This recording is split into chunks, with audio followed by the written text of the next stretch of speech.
दादा of side पे जब आप गैप निकालते थे वो तो मतलब ऐसे होता था जैसे पत्री में लिखा हुआ है कि ऑफ साइड पे कितने भी फील्डर लगा दें आप उनके बीच में से बॉल को भेज देंगे। उसका सबसे बड़ा कारण आप किसे बोलेंगे? क्योंकि एक होता है कि आप चढ़ के आगे शॉट लगाते हैं, आपका लीन होता था, आप शॉट में प्यार से आते थे जैसे बस सो के उठ के उठे और प्यार से मार, क्योंकि सर जाता था बॉल के ऊपर। आप ब्रायन लारा को देखेंगे, उनका पैर हमेशा बॉल के ऊपर नहीं जाता था, लेकिन उनका जो सर है वो लीड करता था, उसी से हाथ से मैनेज हो जाता था। ये हाथ और सर का जो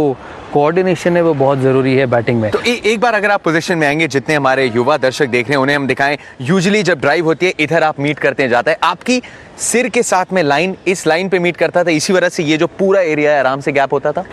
होता था और सबकॉन्शियस माइंड में फील्ड जो है वो सबकॉन्शियस माइंड में होता था, पॉइंट, कवर, मिड ऑफ। और जब सबकॉन्शियस माइंड में आपकी चीज़ हो तो आप उसी तरह से रिएक्ट करते हैं। अब आपके अगर हाथों पे हम अगर थोड़ा फोकस लाएंगे, क्योंकि एक बार आपने दृश्य बिठा लिया, एक बार आप आगे भी आ गए, लेकिन फिर भी जो बॉटम हैंड और लीडिंग हैंड है उसका कॉम्बिनेशन, तो अगर आप दो शॉट्स बताएं, एक जब आप स्क्वायर हल्का सा खेलते थे और एक जब आप थोड़ा और स्ट्रेटर खेलते थे, तो उन हाथों पे फोकस करेंगे, वो कलाइयाँ कैसे घूमती थी? देखिए, जब आप स्टांस पे खड़े रहते हो और जब बॉलर आता है बॉलिंग करने, आप हमेशा सोचते हो कि मैं सीधा खेलूंगा, क्योंकि आपके दिमाग में हज़ार चीज़ चल रहा होगा, छोटा डालेगा कि आगे डालेगा,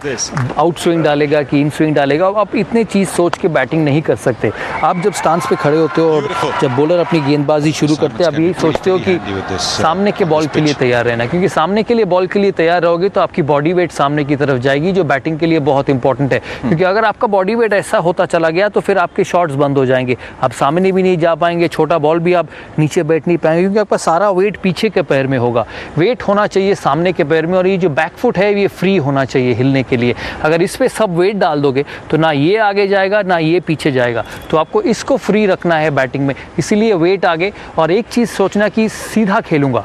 आगे गिरा तो सामने खेलने की कोशिश करूंगा, फिर आप सामने जाते हो और जब पिच पे नहीं पहुंचते हो तब आप रिस्ट से एडजस्ट करते हो, लेकिन अगर आप पिच पहुंच गए तो आपको सीधा खेलना है, सीधा मिड ऑफ पे पंच करना है। लेकिन एक और जो थ्योरी होती है कि अगर आप बहुत स्विंगिंग कंडीशंस में खेल रहे हैं, गेंद तेज आ रही है, तो स्विंग को नेगेट करने का भी तरीका, अगर गेंदबाज छोटी भी रख रहा है back of the length, crease से थोड़ा हल्का सा आगे आके, तो उस टाइम आप स्टांस चेंज करते थे? डिपेंड करते हैं, या अगर इन स्विंग आ रही है थोड़ा सा गार्ड चेंज या नहीं करते थे। जब जिस पिचों पे जहाँ बाउंस होता था, जब ऑस्ट्रेलिया और साउथ अफ्रीका, वहाँ पे मिडिल स्टंप पे खड़े होते थे, लेकिन इंग्लैंड में लेग स्टंप, और जहाँ पे सीम मूवमेंट ज़्यादा है वहाँ पे ज़रूरी है आगे जाना। आपको पूरा आगे जाना है स्विंग और सीम को कंट्रोल करने के लिए, क्योंकि अगर आप पीछे खड़े रहोगे, आपका लेंथ सामने है तो बल्ला आगे जाना शुरू होता है, जिससे कि बॉल पीछे जाने शुरू होते। तो आप कोशिश करोगे जहाँ पे स्विंग होगा तो वहाँ पे आगे जाना है, आगे जाके बॉल को नीचे मीट करना है सर पे, और जहाँ बाउंस है वहाँ पे आप फिर भी मैनेज कर सकते हो छोटी कदम से, क्योंकि फिर आपको पीछे जाना पड़ता है ज़्यादा। बाउंस में आप फ्रंट फुट में बीट हो गए तो पीछे भी मैनेज कर सकते हैं, लेकिन जहाँ पे बाउंस नहीं है, अगर फ्रंट फुट पे बीट हो गए तो पैड पे लगना शुरू हो जाता है। तो वो ज़रूरी है। इंग्लैंड, न्यूजीलैंड और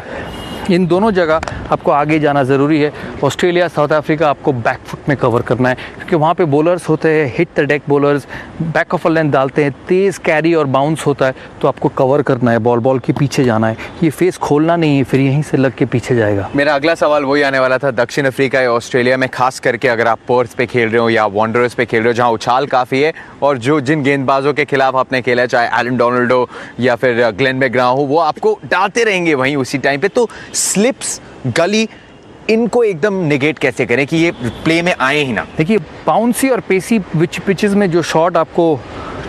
बंद करना है वो है बैकफुट कवर ड्राइव, क्योंकि फिर तब बाउंस के साथ आपकी बॉल गली पे जाना, थर्ड स्लिप पे जाना शुरू हो जाता है। आप इधर कवर करके डिफेंस करें, नहीं तो रिस्ट ड्रॉप करें, और अगर शॉट मारना है तो आपको कट मारना है, क्योंकि ऊपर से कंट्रोल ऐसे आता है, बाउंस हुआ तो उसके साथ आप ऊपर मार सकते, बाउंस नहीं हुआ तो उसके साथ नीचे मार सकते, लेकिन जब तक सेट ना हो, जब तक पूरा कंट्रोल में ना हो, ऐसे अक्रॉस जाके पंच करना मुश्किल शॉट है, क्योंकि इससे लग के जाता है गली और थर्ड स्टेप के पास।